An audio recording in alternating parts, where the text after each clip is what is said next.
Այսօր կխոսենք վեբսայթի մասին, վեբսայթերի կարևորության, դրանց արդյունավետության ու դրանց գրագետ կառուցվածքի մասին։ Առհասարակ վեբսայթ ունենալը նմանա սոցիալական ցանցերում ներկայացվածությանը, այսինքն կարելի է որոշել ունենալ վեբսայթ թե չունենալ, դա խիստ պայմանավորված է պրոդուկտից, ծառայությունից, այսինքն ինքը դեկորացիա չի, այսպես ասած, որ վատ չի լինի, որ լինի, պետք է հասկանալ իր նպատակահարմարությունը, որպեսզի կարողանանք նաև հետո արդյունավետությունը իր գնահատել։ Իհարկե որոշ դեպքերում կարող լինի որպես բան, այսպես ասած վիզիտկա վեբսայթ կարող լինի ինքը, այցեքարտ վեբսայթ կարող լինի, դա ոչ մի վատ բանի այսպես ասած չի տանի, էլի, բայց եթե ավելի sense խորացված ուզում ենք ունենանք հստակ վեբսայթ, որտեղ անդադ կոնտենտ կթարմացվի, դա մեզանից ռեսուրս է տանելու եւ պետք է հասկանանք դա որքանով է մեզ առհասարակ անհրաժեշտ լինելու։ Իհարկե ընդհանուր առմամբ կայք ունենալը մեզ հնարավորություն է տալիս ավելի տեսանելի դառնալ որոնողական համակարգերում, այսպես ասած, դա մեր թվային այցեքարտը կարա դառնա եւ մարդկանց մոտ ավելի վստահություն ստեղծում մեր ապրանքների ու ծառայության հետ կապված ու ինքը կարելի ասել, այսպես կարող ենք մի քանի դրական կողմեր ասել, դրանցից մեկը հենց այդ վստահելիության ու բրենդային հեղինակության բարձրացումն է, մյուսը առցանց ներկայացվածություն եւ գլոբալ հասանելիությունը, մյուսը ինքը արդյունավետ հարթակ է ու կարող է ապահովել բիզնեսի համար բավականին մեծ տոկոսայնությամբ աճ ու ամենա այսպես ասած կարևոր կետը, որ իրան պետքա ուշադրություն դարձնել, այդ առհասարակ իր աշխատանքի սկզբունքն է, իր արագագործությունն է եւ մի շարք այլ տեխնիկական կետեր, որոնց մասով մենք այսօր կխոսենք։ Մենք շատ հաճախ որոնումներ ենք իրականացնում Google-ում կամ ցանկացած այլ որոնողական համակարգում, դա կլինի Yandex-ը, կլինի Bing-ը եւ այլն, ենթադրենք որոնում ենք, ասենք iPhone եւ սովորաբար ուշադրություն էլ չենք դարձնում այս հատվածին, այսպես ասած, մենք սովորաբար ուշադրություն չենք դարձնում,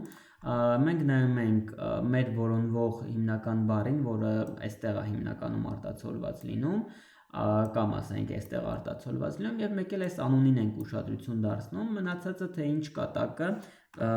կոպիտ ասած տակը, այդքան ուշադրություն չենք դարձնում։ Տեսեք, մեր որոնման արդյունքում որոշակի տարբերակներ են բերել, դրանք հիմնականում ինչ որ վեբսայթեր են, կայքեր են, որտեղ որ այդ մեր որոնած բառը որևէ կերպ տեղադրված է որպես կոնտենտ, որպես բովանդակություն։ Այս պարագայում iPhone ենք որոնել, iPhone-ը բան է ինքը, պրոդուկտ է, որը ենթադրենք mobile centric կայքում տեղադրված է որպես պրոդուկտ ու ինքը արտացոլվում է, բայց մենք չենք նայում, թե այստեղ ինչ է, այս վերևի հատվածում ինչ է, սովորաբար ուշադրություն չենք դարձնում եւ դա նաեւ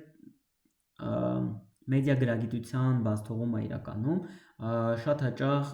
լինում են հակերային արձակումներ, շատ հաճախ տվյալներ են կոտրում եւ այլն, հենց այն պատճառով, որ մենք այս հղումին ուշադրություն չենք դարձնում ու չենք տեսնում ինչ հղում է այստեղ ու անցնում ենք ցանկացած հղումով, որը որ մեզ էլեկտրոնային հասցեով օրինակ ուղարկում են, արդյունքում մենք ունենում ենք տվյալների կորուստ,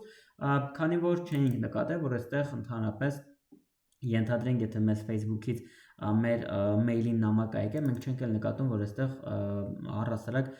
Facebook-ից չի եկել նամակը, այլ չգիտեմ որտեղից է եկել, ու արդյունքում կորցնում ենք օրինակ մեր էջերից մեկը։ Այդ մասով։ Հա, եկեք անդրադառնանք հենց այս կտորին։ Երբ որ որոշում ենք, որ պետք է վեբսայթ ունենանք, առաջին բանը, որ իր մասին կարելի է մտածել, դա ինչ նպատակի է ինքը մեր մոտ ծառայելու։ Եթե on-line խանութ ենք, բնականաբար հասկանալի է մեր պրոդուկտը պետք է դրված լինի կամ եթե ծառայություն մատուցող ենք, մեր ծառայությունը, մեր ինֆորմացիան եւ այլն եւ այլն։ Այսինքն պետք է կարողանանք հասկանալ, թե ինքը ինչ խնդիր է մեր համար լուծելու։ Երբ որ այդ բոլոր խնդիրները պարզ է, որոշել ենք, թե ինչ կոնտենտ պետք է ունենանք վեբսայթում, ինքը մեր համար ինչ խնդիր է լուծելու, ունենում ենք արդեն դոմեյնի ընտրության հարց։ Ինչ է առհասարակ ինքը դոմեյնը։ Երբ որ եկեք տարբեր կայքեր հիմա եթե մտնենք, տեսեք այստեղ mobilecenter.am այստեղ հարսանիք.am, ucom.am, դրանք բոլորը դոմեյններ են եւ այս ամբողջը հղում է ինքը, որը ունի ստրուկտուրա, դրա մի մասը հենց դոմեյնն է, այստեղ օրինակ ucom-ի պարագայում տեսնում ենք ucom, տեսնում ենք am, տեսնում ենք օրինակ shop, այստեղ shop-ը ինքը subdomain է, ենթադոմեյն է համարվում, ucom-ը այստեղ արդեն ucom-ը ինչ էր, second level, ucom-ը այս հատվածում արդեն ինքը second level domain է, am-ն էլ top level domain է, TLD է, այս մասը հաստատ նկատած կլինեք, որ մի պարագայում am-ը, մի պարագայում com-ը, մի պարագայում org-ը, մի պարագայում ru-ը, մի քանի կատեգորիաների են բաժանվում TLD-ները, top level domain-ները, am-ը դա Հայաստանինն է, en-ը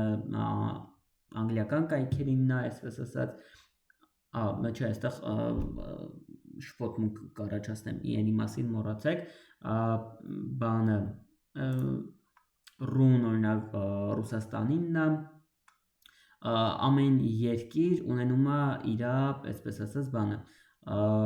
դրանք կոչվում են country, դրանք կոչվում են country, այսպես ասած, domain-ներ, որոնք որ խոսում են այն մասին, թե որ երկրին են իրանք պատկանում, երկրի կոդով դոմեյններն են, այդտեղ կարա լինի com, կոմերցիոն տեսակիները ու հիմնականում միջազգայիններն են տենց վերցնում, կարա լինի org, որը հկ-ները տենց կազմակերպություններն են վերցնում, կարա լինի .co եւ այլն, ասենց հազար տեսակի կարա լինի, այս դոմեյնի անունը իր TLD-ով ինքը եզակի է, այսինքն ucom.am երբևէ չեք կարող դուք ձեռք բերել, չգիտեմ հարսանիք.am, որովհետև սա ինչ-որ մեկին արդեն պատկանում է եւ դա օրինակ հարսանիքի պարագայում դա ես եմ, այս պարագայում դա ucom ընկերությունն է եւ այլն, որպեսզի դոմեյն գնեք, գոյություն ունեն դոմեյնի ռեգիստրալներ, օրինակ Հայաստանի համար հաճախ օգտագործվում է հենց name.am-ը, էլի կան, բայց ճիշտ ասած անունները չեմ հիշում, եթե Հայաստանում է գործելու ձեր կայքը, ցանկալի է հայկական ռեգիստրարից վերցնեք, որ նաև support ունենաք հայերենով, այնտեղ կա GoDaddy-ին միջազգային եւ այլ բազմաթիվ կան, եթե չեմ սխալվում 2000-ից ավել այդպես ռեգիստրարներ կան, տարբերություն չկա, Հայաստանի պարագայում օրինակ օգտագործենք name.am-ը, այստեղ հարկավոր է ուղղակի հաշիվ ստեղծել, հիմա տեսեք ես ունեմ հաշիվ ստեղծած, մուտք եք գործում ձեզ հետաքրքիր օրինակ դոմեյնը, ենթադրենք am-ը քանի որ կա, ես օրինակ գրեմ .com, տեսեք տալիս է, որ այս դոմեյնը զբաղված է, եթե ձեզ շատ է պետք այս դոմեյնը, կարող եք օրինակ մի հատ փորձել, տեսնեք իր վրա ինչ կա առհասարակ, տեսեք get a price in less than 20,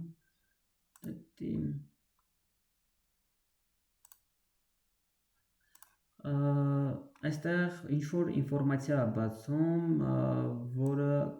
կարծես թե վաճառվում է, տեսեք այստեղ գրված է, domain հարսանիք.com is for sale, վաճառվում է այս բանը դոմեյնը, ինչ-որ մեկը վաճառում է, ու եթե իր հետ կապ հաստատենք, ինքը բան կանի, մեզ կուղարկի, թե որքանով է սա վաճառում ու եթե կուզեք կարող եք գնել, եթե ձեզ շատ է պետք ինքը, բայց սովորաբար եթե դոմեյն արդեն ինչ-որ մեկի մոտ առած է, ինքը շատ ավելի թանկ է լինում, եթե առած չլիներ ինչ-որ մեկի մոտ էլի, ու համենայն դեպս ռուն հաստատ ոչ մեկի մոտ չի լինի, տեսեք ցույց է տալիս, որ հարսանիք.ru-ն ազատ է ու իրան հնարավոր է բանանել, առնել, այստեղ տեսեք տարբեր տիպի TLD-ներ էլ է տալիս, մի խոսքով ես իրան կարամ առնեմ, վճարելով 2900 դրամ 1 տարվա համար, դոմեյնը դուք առնում եք 1 տարով, հետո 1 տարի հետո դուք կարող եք երկարացնել եւս 1 տարով ու այդպես ամեն տարի կարող եք մուտք գործել եւ երկարացնել, գնումը կատարելուց հետո ինքը հայտնվում է ձեր դոմեյնների դաշտում, տեսեք այստեղ ես մի քանի հատ ունեմ, մեկը դա հարսանիք.am-ն է, այստեղ հիմա ունազգանով ունեմ առած, սա էլ տեստային տենց ուղղակի վերցրել եմ, որպեսզի այս դասընթացի ընթացքում որոշակի բաներ ցույց տամ, իրա վրա։ Այդ առնելուց հետո ինքը դառնում է մերը, մնում է իրան կցել, այսպես ասած, մեր պլատֆորմի հետ, որի վրա որ մեր վեբսայթը հավաքած է։ Ենթադրենք այս պարագայում եկեք ցույց տամ Tilda գործիքը, դա CMS է, որի միջոցով Content Management System, որի միջոցով հնարավոր է հավաքել վեբսայթ։ Ուրեմն վեբսայթերի հետ կապված այստեղ եկեք նշեմ նաև, որ վեբսայթ ունենալու երկու տարբերակ կա, այսպես ասած, ճանապարհ։ Մեկը դա կոդի միջոցով ունենալ վեբսայթ, երբ որ պատվիրակում ենք օրինակ ծրագրավորողին, տալիս ենք մեր տեզեն, առաջադրանքը տեխնիկական, մեզ ինչ է պետք, էջերը,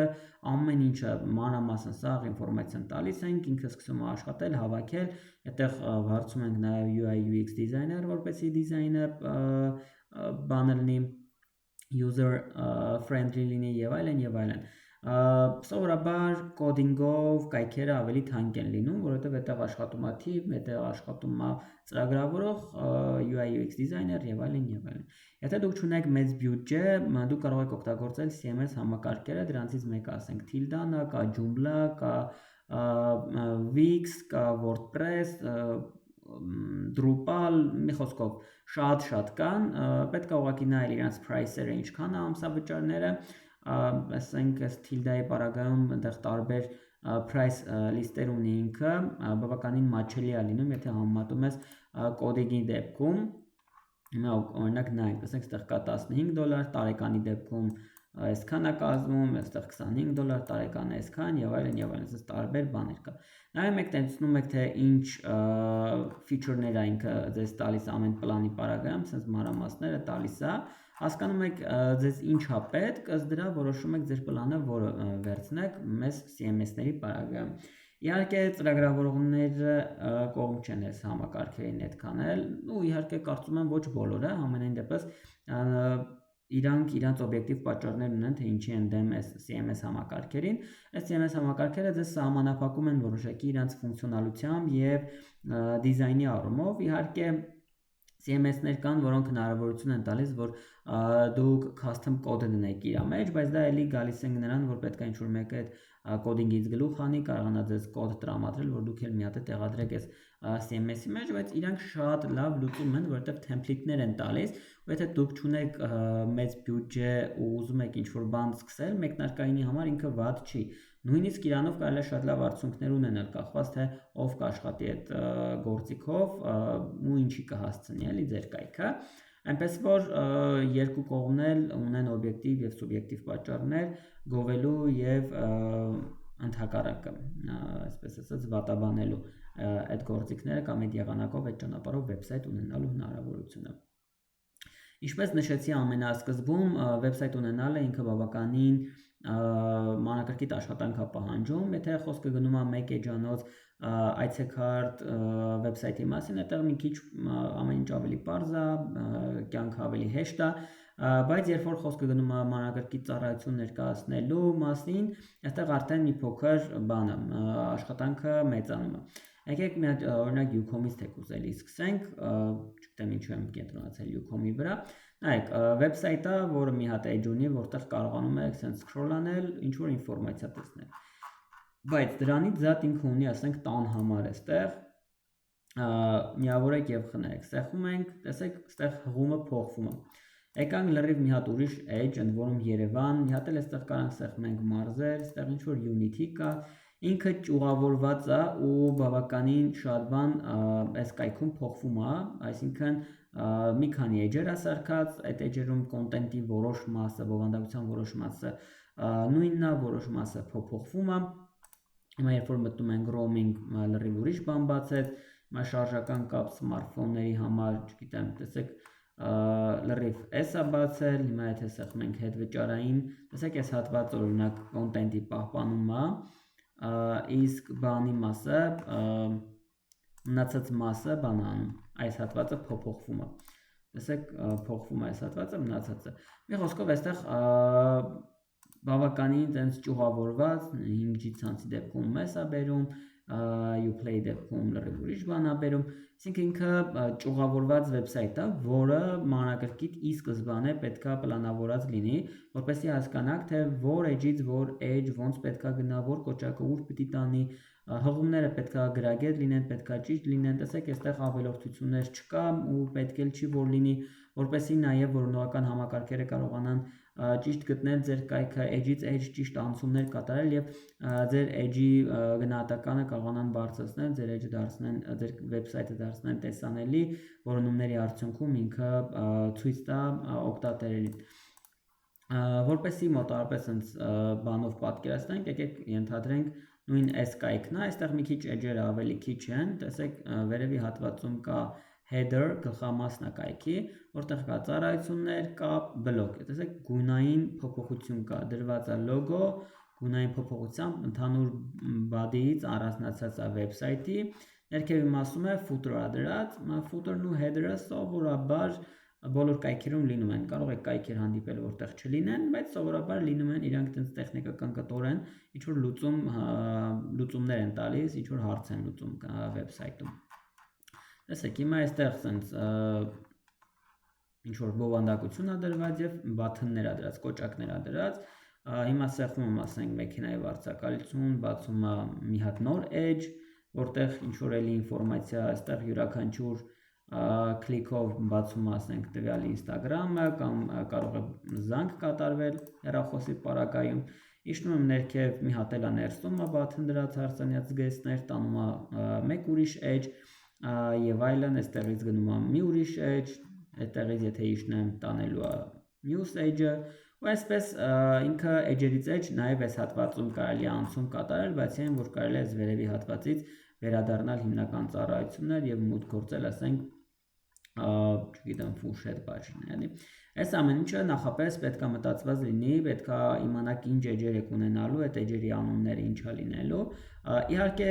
կարա ամբողջը չլինի, կարա մի մասը լինի, մի մասը հավաքեք, կայքը live գնա, արդեն սկսի աշխատել, դրան զուգահեռ դուք աշխատանքներ տանեք, օրորի թարմացում իրականացնեք, այդ ընդհանրապես խնդիր չի, էլի, կարա լրիվ մի edge լինի ամենասկզբում, չգիտեմ, մի հատ գլխավոր edge լինի, բայց իհարկե անիմաստ կլինի, այստեղ պետք է ձեր ինֆորմացիան լինի, եթե ես հիմա այս ծառայությունները տեղադրած լինի ու մարդը կլիկ անի ոչ մի բան չբացվի, անիմաստ է այս edge-ը ունենալ, կարելի է ուղղակի գրել, չգիտեմ, մենք շուտով կգանք, օրինակ, ու վերջ, ուրիշ ոչ մի բան, կարելի է առհասարակ այդ կայքը որոնողական համակարգերում no index անել, որպեսզի որոնողական համակարգերը չգտնեն այդ վեբսայթը ու ցույց չտան, եթե դեռ պատրաստ չի ինքը։ Այս արտաքինից երևացողը սենց մոտավորապես այսինքն ձեր էկրանին երևացող ստրուկտուրա է ունենում։ Տեսեք, սենց բոլոր edge-երն է իրանց անգլերեն ռուսերեն թարգմանություններով, սենց մի մասը անգլերեն ռուսերեն թարգմանությամբ կա, մի մասը միայն անգլերեն թարգմանությամբ, կախված նրանից թե ինձ ոնց է պետք, դա արդեն դուք եք որոշում, էլի։ Ու մի հատ էլ հիմնական edge, որը դա error 404-ն է, որ եթե ինչ-որ սխալ տեղ գնա ձեր կայքում, ինչ-որ link չաշխատի, սենց error 404 ցույց տա, որտեղից հնարավոր է հետ գնալ դեպի գլխավոր edge։ Սա բանը,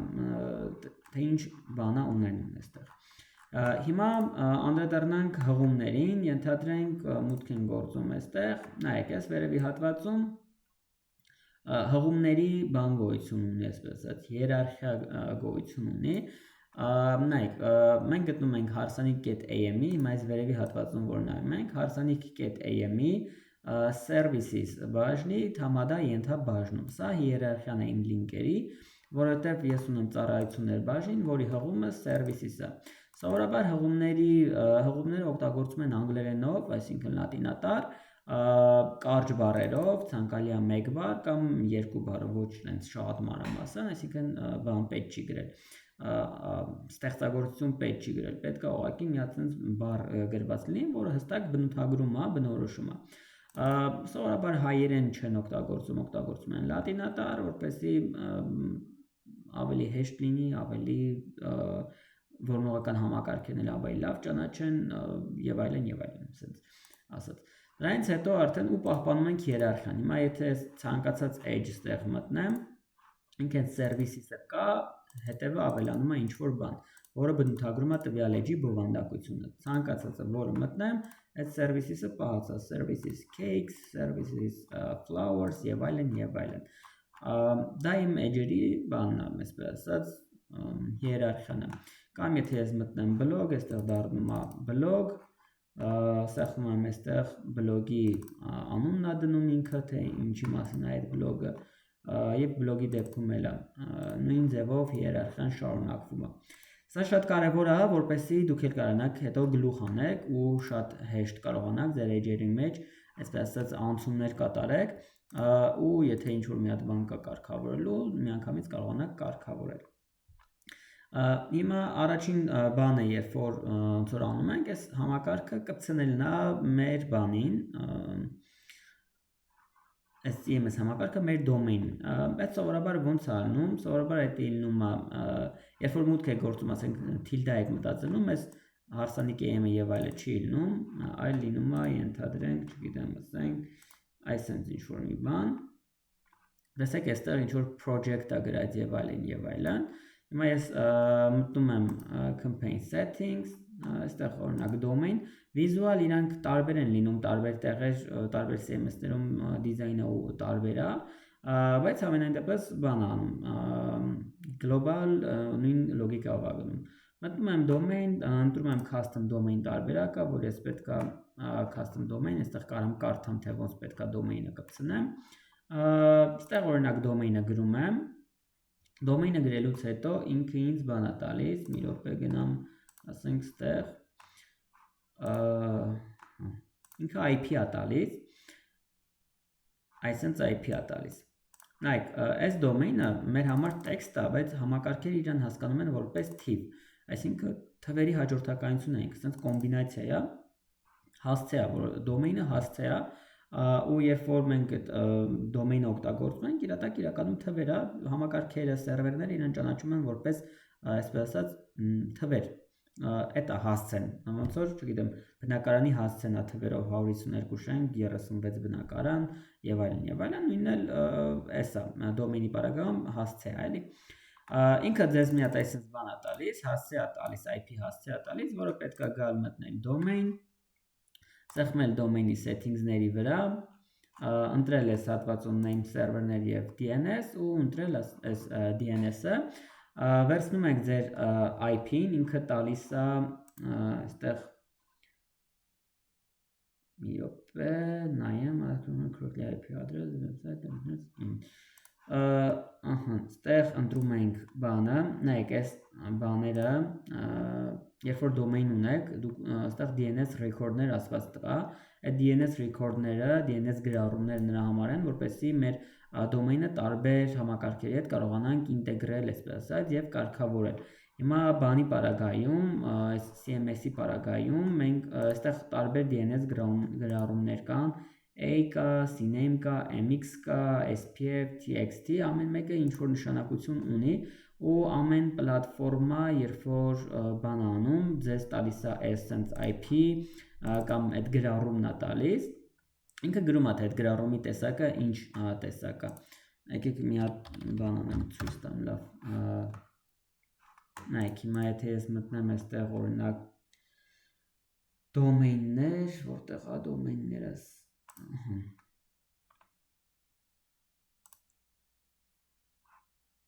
ասենք այս domain-ս մտնեմ view configuration-ը, նայեք այստեղ այս Brevo պլատֆորմը, mailing պլատֆորմա, որով որ երբ որ ես ուզում եմ mailing անեմ, պետք է domain-իցս անեմ, չեմ կարող Gmail-ով Rasil կանեմ։ Հիմա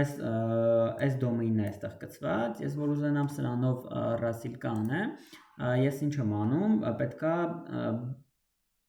domain-ս այս պլատֆորմի հետ ինտեգրած լինի։ Իսկ որպեսզի ես ինտեգրեմ, Brevo համակարգը ինձ տալիս է կոդեր, DNS record-ներ, տալիս է type-ը TXT, name-ը շնիկ ու ասում է S-ի տար domain-իդ մեջ դիր։ Հիմա եթե ես սա կցված չլներ, այստեղ այս կանաչը գրված չլներ, ես պետք է այս copy Brevo code անեի, copy Brevo code պետք է կոնտե, copy պետք է անեի, գայի ստեղ, տեսեք ստեղ ինձ ասում է ինչ տեսակ է ասում ընտրի, ասում է TXT շնիկ ու S-ի, Էսի հոսթը դրած է, ավտոմատետի դրած է, կարաս եթե ինչ-որ փոփոխություն ունի, կարա կփոխեք։ Այստեղ ընտրում եմ օրինակ txt, այստեղ դնում եմ ընդեի copy արածը, TTL-ը կարամ թողամ ավտոմատի վրա, տալիս եմ add, ինքը ստեղ ավելանում է։ Ու երբ որ ստեղ ավելանում է, այստեղ ինքը միանգամից կանաչում է։ Անցնում ենք առաջ, DKIM record 1, DKIM record 2, սրանք եւս շատ կարևոր է որ լինի ու DMARC record ցանկ email marketing-ի ընթացքում սրանց մասին կխոսանք ու ինքը sense կանաչում է ու ես իրան կարամ օգտագործեմ ու նույնը sense բոլոր այն պլատֆորմներում որոնք որ կարիք ունեն որ դոմեյնը իրանց հետ ինտեգրվի նույնը հենց այս CMS համակարգում tilde-ում ես այս IP-ն վերցրել եմ եկել եմ այստեղ նայեք սարքած է a type-ով IP address-ը դրած է այստեղ այսպես գալիս եմ վերցնում եմ դնում եմ այստեղ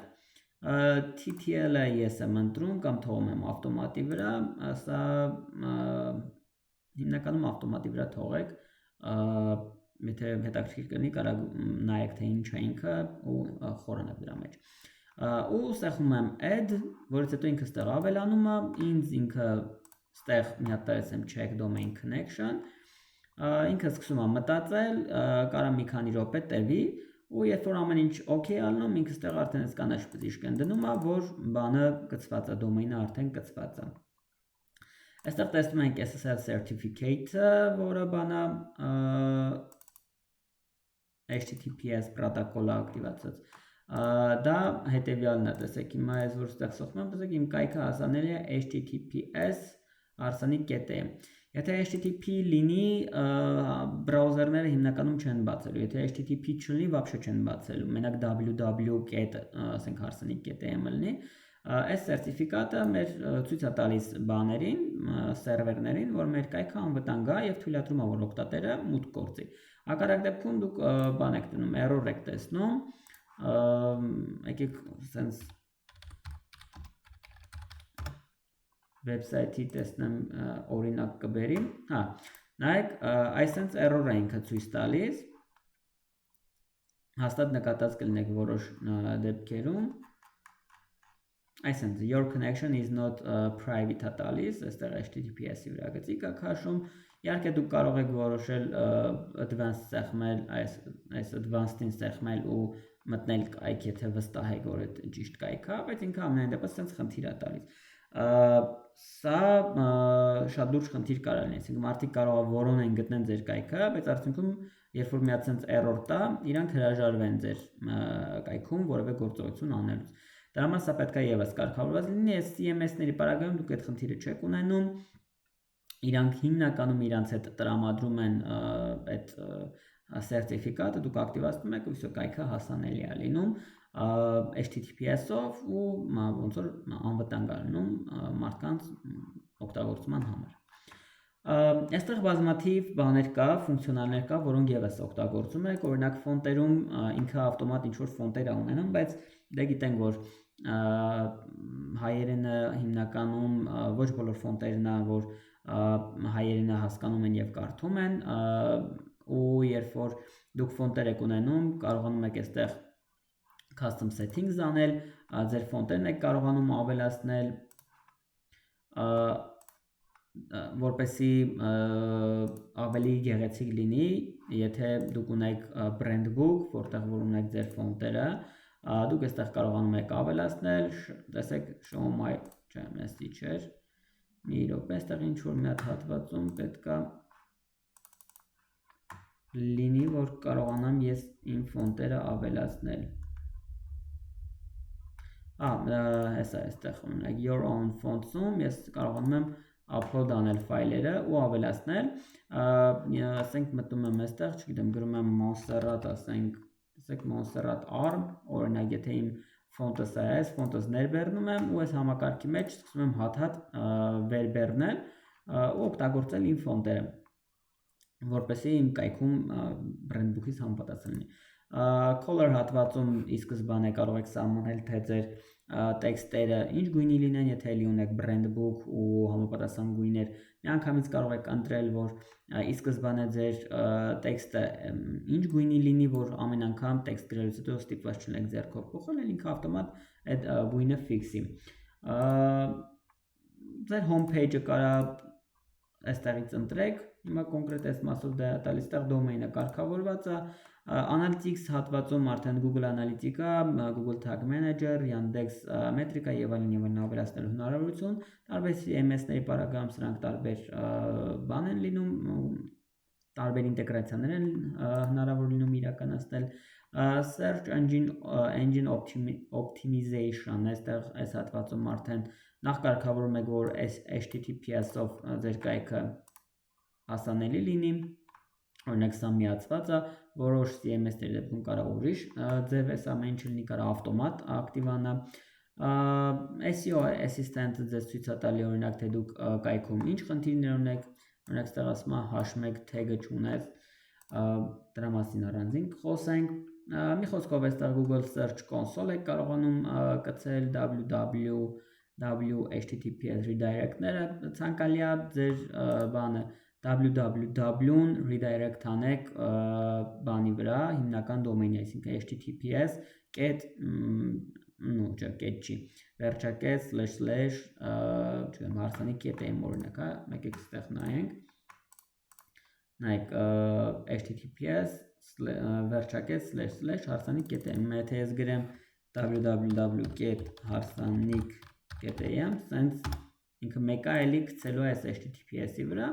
որտեղ ես redirect եմ արել, որ տենց մենակ հասանելի լինի, այդ տենց, ու սենց կարելի է սենց տարբեր բաներ կարաք նայեք, տարբեր բաներ է հասանելի ստեղ, ֆունկցիոնալներ, որ պետք է կարգավորել, դրանից հետո արդեն անցնում եք, սկսում եք edge-երը սարքել, edge-ը սարքելու համար դուք կարաք ընտրեք տարբեր template-ներ, այստեղ ինքը տարբեր template-ներ է տալիս, CMS համակարգը տես template-ներ տալիս են, դուք այնտեղ նկար եք փոխում, վիզուալ եք փոխում, տեքստ եք փոխում, կներեք button-ների գույն, տեքստի գույն, տեքստի ծավալ, տեքստի դիրք եւ այլն, այսպես տարբեր փոփոխությունների եք ենթարկում, արդյունքում ունենում եք ինչ-որ մի հատ վեբսայթ, ենթադրենք այս պարագայում, սենց ինչ-որ բան է դրած, այստեղ ինչ-որ այս լրիվ տեստային բանը միջավայր է ստեղծել, այստեղ որևէ բան իրականությունը չի համապատասխանում, այստեղ price list-ը օրինակ սարքած դրած, որ կարաս, ասենք,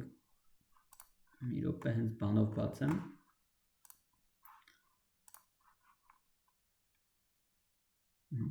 այստեղ վերևում header-ում կա book a call, advantage, contacts, ինչ-որ բանը, ինվորմացիա եւ այլն, տեսեք book a meeting,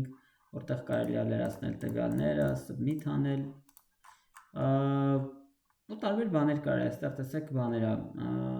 փաթեթներ է դրած, ինչ-որ արժեքներ է դրած, այս գույները հանգիստ կարելի է փոխել, դիրքերը կարելի է փոխել, տեսեք միտեղ սենց ինչ-որ աստրիկ կա դրած, միտեղ չկա, այս գծիկը divider եւ այլն, այսինքն ինչ-որ դիզայն է արած որոշակի չափով, որը այս պայծրությամբ կարա իմ խնդիրը որոշակի չափով լուծի, ինչ չափով արդեն դա հարցի մյուս կողմն է, ինքը բավականին լավ կարա ծառայի ինձ, որովհետև կարելի է իր հետ բավականին աշխատանք տանել, արդյունքում ունենալ բավականին լավ, այսպես ասած, ցուցանիշներ, կներեք,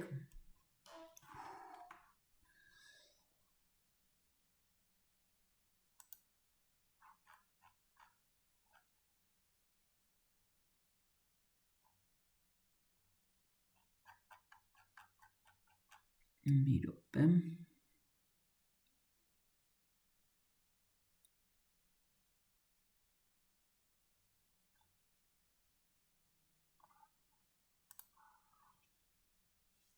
դներեք, ես մի պահ անջատվել եմ, ունենում ենք մի հատ սենց այսպես ասած վեբսայթ, որի հետ կապված արդեն որոշակի աշխատանքներ է պետք իրականացնել, այդ աշխատանքները տարբեր փուլերի են բաժանվում իհարկե, դա լինում է on-site, on-page, կներեք, on-page եւ off-page SEO արվում, որպեսզի բովանդակությունը եւ տեխնիկական առումով օպտիմիզացիան ճիշտ իրականացվի, որպեսզի այս կայքը սկսի ծառայել այն նպատակին, որի համար որ մենք իրան ստեղծել ենք։ SEO-ի on-page եւ off-page-ի մասին առանձին կխոսենք, Եվ այս պայն եկեք մի հատ բան էլ ցույց տամ այս մասով ու այս կտորը որոշակի չափով ամփոփենք, հետո հաջորդիվ արդեն կշարունակենք։ Մի րոպե ես ինձ մոտ մի հատ բան բացեմ։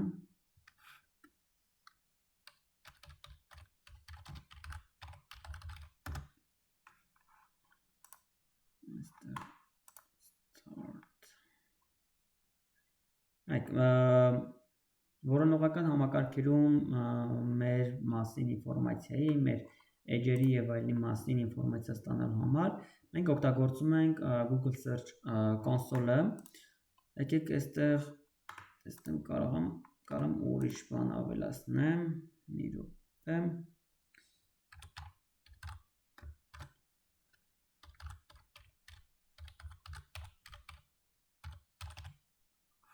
Այստեղ հասանելի է թե չէ։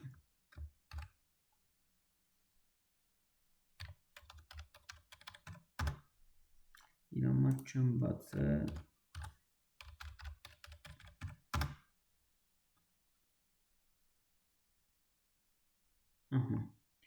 Հիմա տեսեք,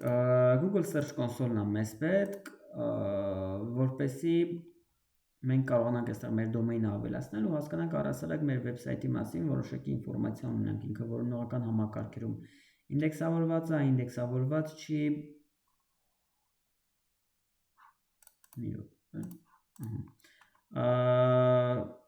Ինդեքսավորված է, ինդեքսավորված չի, ինչ ցուցանիշներ ալնում եւ այլն։ Այս հատվածում պետք է ավելացնել property, այսինքն դոմեյնը պետք է ավելացնել։ Այստեղ գրում ենք HTTP ներողություն, մի րոպե, ձեր մոտ չի երևում։ Իվարկեն ես հիմա փոխեմ, որ երևա։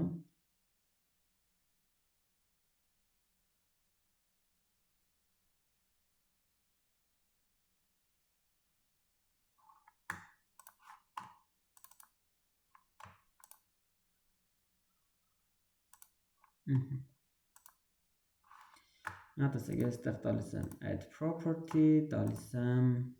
https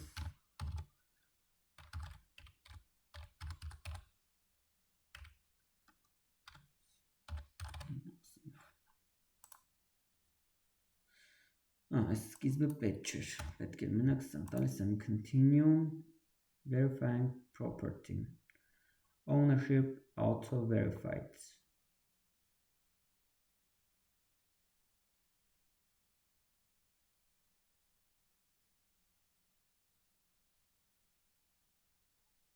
go to property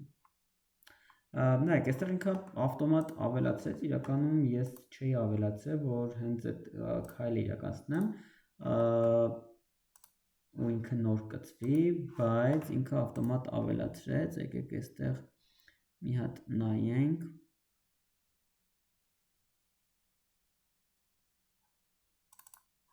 մի րոպե փոխեմ էլի այստեղ նայեք yes այստեղ ոնց որ թե ավելացրած կա մի րոպե site verification ես բան եմ արել ավելացրել էի բայց չէի ֆիքսել որ ավելացրել եմ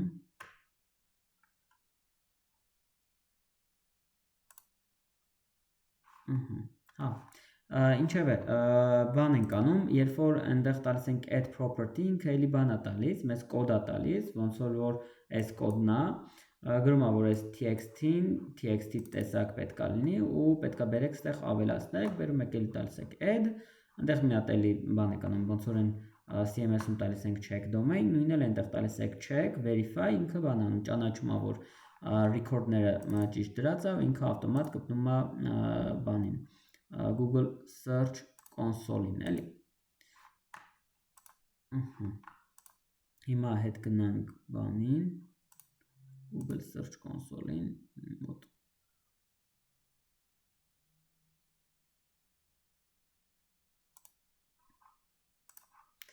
Մի րոպե չեմ կարողանում հեսա հետ փոխեմ։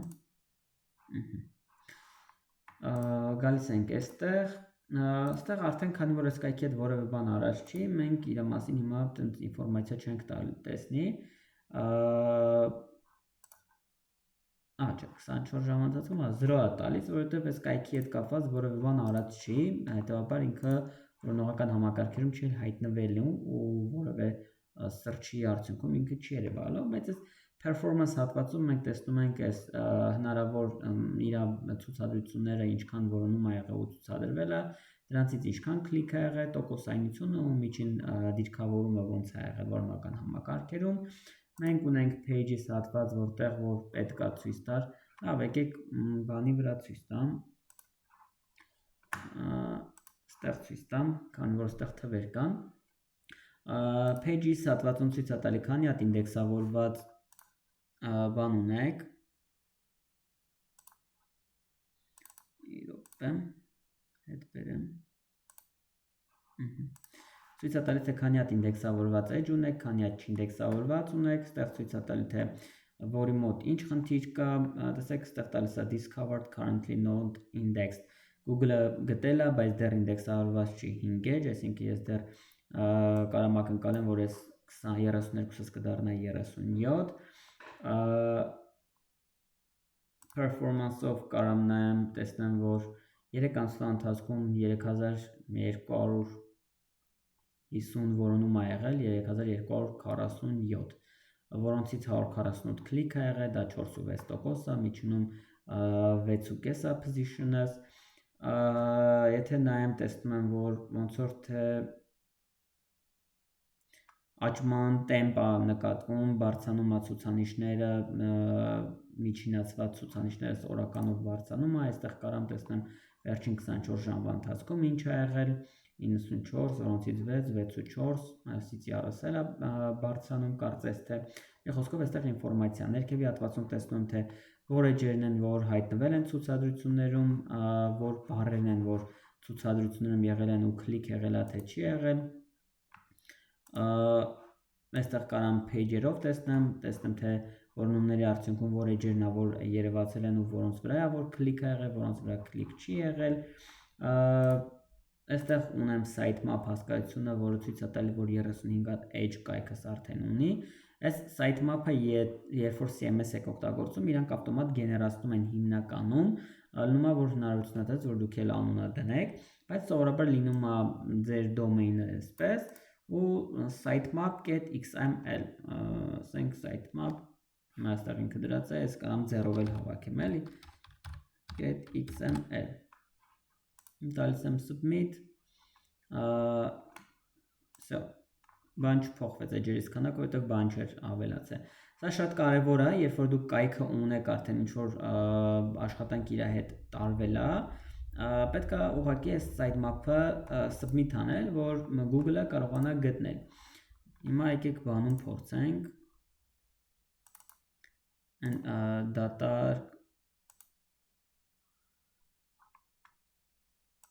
այստեղ, այս data տեղը,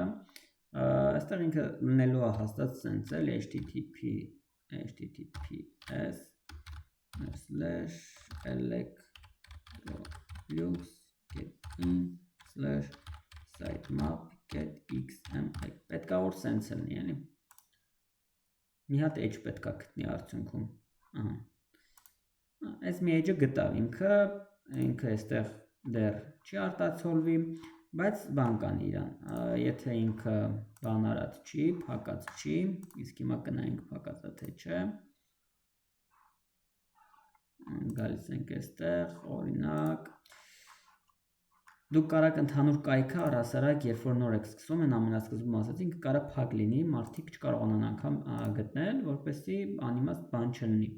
հանկարծ որոնումներում չգտնվի ու դատարկ կայք չերևա։ Այստեղ չէ, տեսեք, եթե ես այս պտիշկեն դնեմ, ես իրան բան կանեմ, կփակեմ, այսինքն no index կանեմ, այդպես է կոչվում no index, որպեսզի որոնական համակարգերը, այս պարագայում ասենք Google-ը իրան չինդեքսավորի եւ իրան ցույց չտա, բայց ինքը no index չի, հետեւաբար այդ edge-ը ժամանակի ընթացքում ինքը crawling կլինի, դա process է, երբ որ բոտերը, այսպես ասած, որոնողական համակարգերի մուտք են գործում մեր կայք, կարդում են մեր կոնտենտը ու այդ հասկանում են, որ կայքը կա, բովանդակությունը արժանահավատ է ու արդյունքում մեր կայքը ինդեքսավորվում է։ Հիմա այս կոնկրետ SH-ից մասով ես կայքից մասով ես ունեմ 35 հատ ինդեքսա discover եղած, այսինքն որում հայտնաբերված այսպես edge, որոնցից ոնց նշեցի, այստեղ 32-ը բան են ինդեքսավորված են, հետո եւս դեռ 3-ը պետք է ինդեքսավորվի, այս 20 հատը ինչ որ բաներ է, այնտեղ կրկնվող դուպլիկատ edge-եր ունեմ հավանաբար, redirect-ներ ունեմ եւ այլն, այսինքն 20-ին որ գումարում ենք 32 լինում է 52, բայց ես 52 edge չունեմ, այնտեղ քանի որ կայքում այդքան edge չունեմ, քանի որ ես նախկինում այլ համակարգի վրա եղել, այնտեղ հնարավոր է edge-երից քանակը շատ է եղել, հիմա բերել եմ այստեղ մի քիչ քչացել է,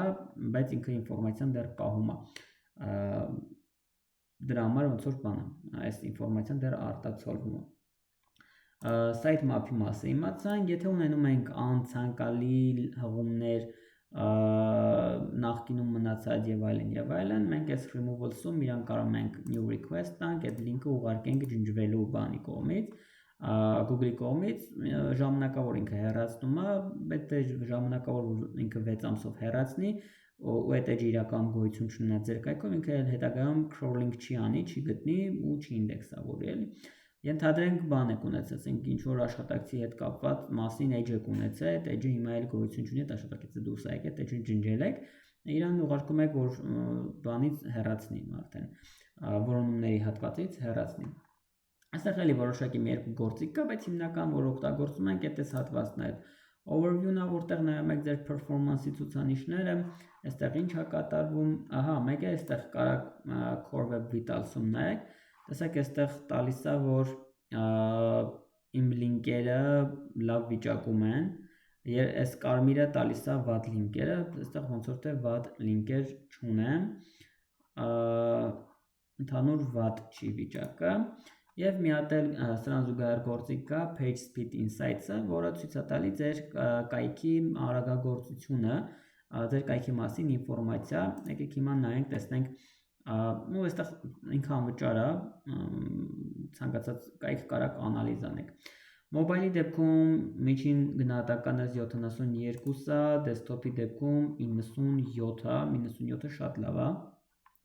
Բայց քանի որ մոբայլը ավելի շատ է կիրառվում, պետք է իմ աշխատանքը լինի մոբայլի ուղղությամբ, որը 72-ը բարձրանա 80 եւ ավելի։ Այստեղ ներքևի հատվածում ինքը ցուցանիշներով տալիս է թե ինչ խնդիր ունենք, սա ասում է որ այս first contentful paint-ը ասում է որ առաջին ցուցադրվող տարը կայքումս 3.5 վայրկյանում է առաջին տարը ցուցադրվում, 1, 2, 3 շատ կարճ է, բայց տեխնիկապես ինքը կարա դանդաղացնի, սա 5.5 է, տեսեք կարմիր է ցույց տալի, հետևաբար պետք է իրանց բարելավել, նայեք այստեղ ինքը հստակ ասում է թե ինչ խնդիրներ կա, որոնց մասով որ պետք է փոփոխություններ անել, հենց այստեղ է, որ այս CMS-ների մի խնդիրը եւս դրսևորում է, իրանք եթե օրինակ օգտագործում եք հենց կոնկրետ այս բլոկը, այս այն ես օգտագործել, ինքը այդ CMS համակարգը տակ ինչ որ կոդ ունի, ու դու չես կարող այդ կոդը փոխես։ Եթե սա կոդինգի միջոցով հավաքած լինի, կարողանում ես քո ծրագրավորային խնդրես, ինքը օպտիմիզացնի, ինքը հնարավորինս թեթև դարձնի, արագաշարժ լինի կայքի տեսքտորը, բայց երբ որ դու CMS-ից ես օգտվում ու դուրդ եկել է այս բլոկը, չես կարող իրան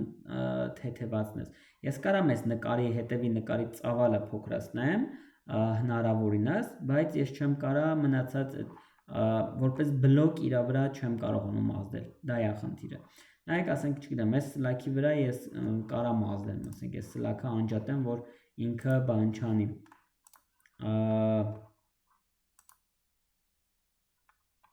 Այսինքն անիմացիա չլինի, ենթադրենք settings-ների մեջ animator on, եթե դնեմ անջատեմ, ինքը կսարքի static սրան, ու դա կարա շատ չնչին, բայց կարա ազդի, ենթադրենք։ Հիմա եթե ես մի հատ էլ անալիզ տամ, կարող է որոշակի ազդեցություն ունենա, կարա ընդհանրապես չունենա։ Ու տենց տարբեր բաներ, ասենք ես նկարի ծավալը կարամ փոքրացնեմ, որպեսզի բանը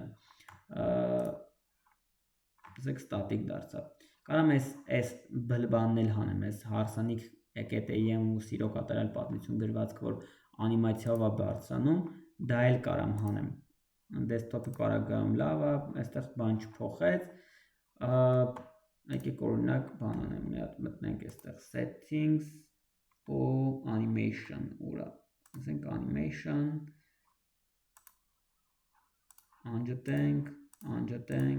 անջտենք, տանք save, տանք publish։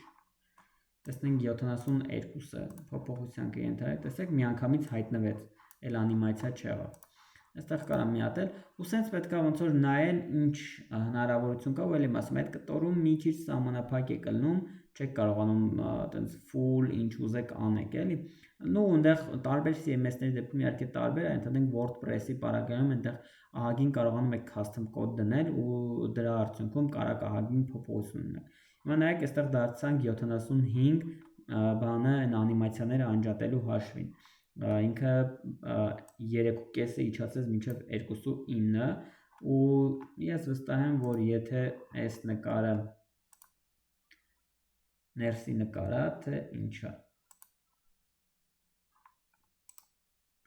Նայեք մի հատ save տանք, տեսնենք այս նկարի ծավալը ինչքան է։ Այս նկարը 119 կիլոբիտ է տալիս, ես հիմա իմ մոտ մի հատ առանձին պատուհանի վրա բացում եմ Photoshop։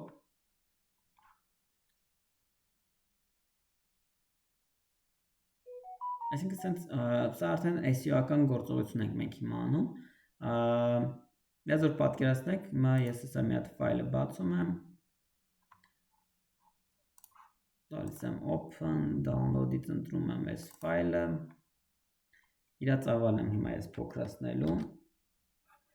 ու նորից հետ գցեմ այսպես ասած կայքի վրա։ Ասենք ես իրան դարձնում եմ ընդամենը 27 կիլոբիտ, առհասարակ կայքում ձեր նկարները պետք է աշխատեք 100 կիլոբիթը չգերազանցի, եթե կարողանաք այդ 100 կիլոբիթը պահեք, ինքը շատ լավ ցուցանիշ կլինի, էլի։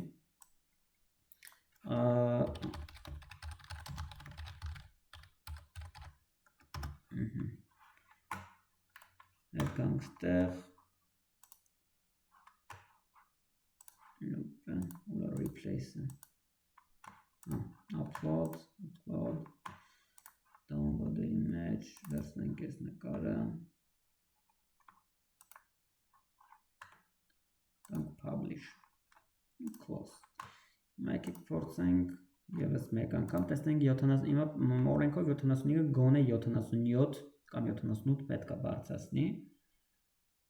սա կտեսնենք կբարձրացնի, թե ընդհանրապես չի բարձրացնի։ Որտև այդ բլոկը ինքը իրանով ծանր բեռնվող տարա կայքի, ինքը բավականին լավ ազդում է, 67 իջավ ու անհասկանալի է թե ինչի։ Այստեղ 96,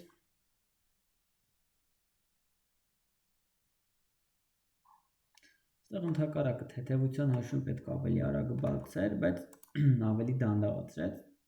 Եկեք մի հատ էլ նայենք, սա մի հատ ուրիշ տարբերակով էլ անալիզ անելու հնարավորություն կա, այդ էլ անալիզ կանենք։ Մեծ տարօրինակ է պետք է ինչ-որ մի բան, ուրեմն ես հնարավոր է սխալ արեցի կամ քանի որ կոնտենտ փոխեցի, հիմա 70 է տալիս, էլի 3.5-ի է բարձրացնում։ Ինչն է տալիս այստեղ font display։ Տեսեք, այստեղ ես բաներ ունեմ դրած, տեքստ ունեմ դրած, այդ տեքստերն էլ է ծանրացնում իրան։ Եկեք մի հատ էլ մյուս տարբերակով նայենք, աջ կլիկ ենք անում կայքի վրա, տալիս ենք inspect, այս վերևի հատվածից գալիս ընտրում ենք Lighthouse, այս էլ է մի հատ տարբերակ, ընտրենք mobile-ը, որովհետև desktop-ի ոնց որ թե այդպես լուրջ խնդիր չունենք, ու սա էլ է մի հատ տարբերակ, որ բան անում։ Այս բլոկը ինքը սենց բավականին մեծ է, դրա համար ինքը տենց բավականին ծանրացնում է։ Եթե ես դրա փոխարեն ուրիշ բան ընտրեմ ավելի փոքր, ես դրանով է կբարելանամ։ Այստեղ էլ եկանք 67-ի վրա կանգնեցինք, արդյունքում այդ մեր նկարի ծավալը փոքրացնելը տենց առանձնապես բան ազդեցություն չունեցավ ամենայն դեպս։ շատ հետաքրքիր է։ Ասես տարբեր փոփոխություններ կարելի է իրականում անել, բայց այստեղ ինքը մեկը այս ներքևի հատվածում գրում էլ է, թե դուք ինչ խնդիր ունեք այդ պահին վեբի հետ կապված, ինչ կարեք բարելավեք։ Երբ որ ունենում եք ծրագրավորող, դա տալիս եք ծրագրավորողին այդ ինֆորմացիան, ինքը սկսում է աշխատել դրա վրա, երբ որ չէ, դուք սկսում եք search անել, հասկանալ դա ինչ խնդիր է, այդ մինչև 78-ի mail բարձրացավ, այստեղ 97 էլի պահեցինք։ SEO-ական ամեն ինչ արած է best practice, այս performance-ի վրա, էլ եմ ասում, այստեղ անընդհատ պետք է աշխատանք տանել ու հասկանալ, թե ինչ խնդիր կա։ Եկեք շատ չմանրանանք արդեն այս բանի վրա, SEO-ի վրա, դրան առանձին կանրադառնանք, այսքանով սահմանափակվենք, կհանդիպենք հաջորդ տեսանյութում արդեն։